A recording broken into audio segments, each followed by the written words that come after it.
We have a patrol in here today for some upgrades, a welded intercooler, brand new turbo, and an exhaust manifold and a few other bits and pieces, including a Torquemaster actuator, 20 psi.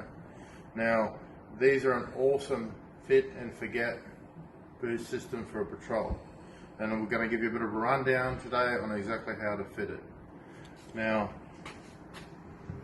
when you go to hook it up, it's going to have boost pressure going to the actuator from the intercooler. Now you can see here that I've actually drilled and tapped the intercooler in the front tank on the turbo side, in other words the passenger side of the car.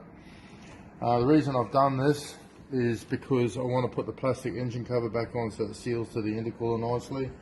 On some of the patrols they don't, so that's a better way to do it. It also comes with an adapter, so if you don't want to drill and tap the intercooler, you don't have to. It fits directly underneath the boost sensor on the front of the intercooler like so. So there's two different ways that you can do it. I'm just a bit fussy. Now, the first thing you're going to do is remove the vacuum actuator off the turbo.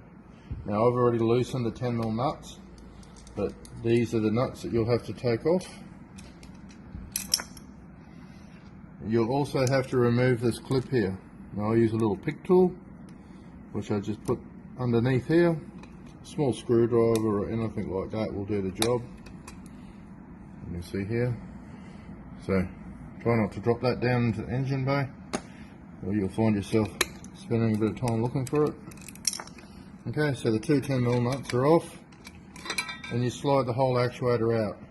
Now we're going to reuse the adjuster, so we'll go across to the bias,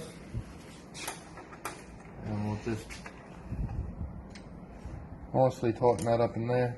Just crack the 10mm nut like so, wind it out,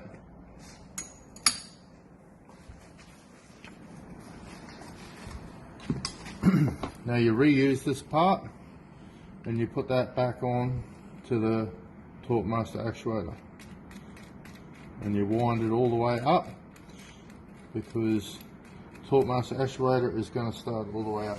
So if you look, this is your VNT arm. I'll just quickly explain something here. So this is the vanes fully open, this is the vanes fully shut. So when I say shut, I mean this is the most efficient angle for the VNT system inside the rear housing to create boost.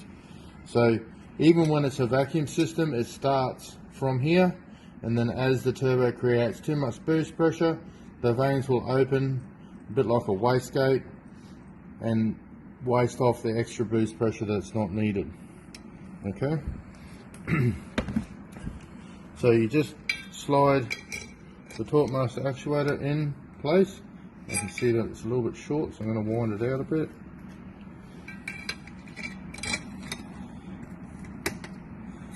And now it goes over the arm nicely.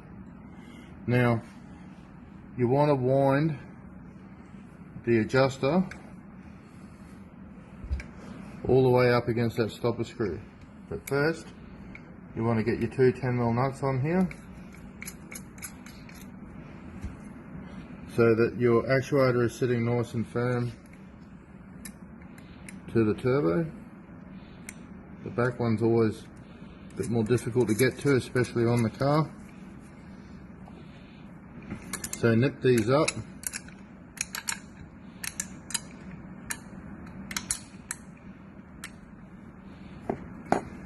Now if you have a look, you can see that the arm is not quite on the stopper screw. So you want to wind it up. You can see the adjuster winding out. Just hold it there. So you can see me winding it back in here. You can see it coming up against the stopper screw, which is just there. Okay, so that needs to be finger tight. That's all it needs to be.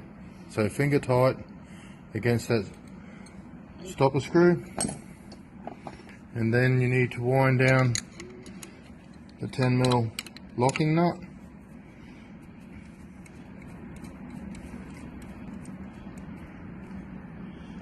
and just move out a little bit. Hold it tightly and then just nip that up nice and firm. And then you've got your circlip, put back on. Be careful you don't drop it.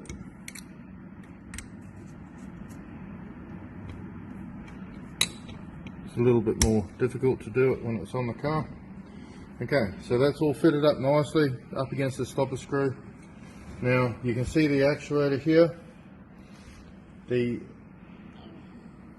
boost reference on the top of the actuator is adjustable, so you can move it to whatever direction you need it to go in. You fit the hose that's supplied onto it, and I'm just going to dummy fit this up so that you can see you go directly from the intercooler to the actuator. Okay, there's no vacuum that goes in here. It goes just directly from there to the actuator. Your vacuum system you just block off. Make sure you put a zip tie on here and a zip tie on here if you wish, just to make sure that the line doesn't come off. And now you have fully steady boost control at 20 psi or 16 psi, whichever one you order. It will not wander, it will not boost spike, and typically you get about another 100 kilometers to a tank compared to a standard car with a 3-inch exhaust on it. So these are extremely popular. We've actually sold thousands of them now in Australia and around the world with great success.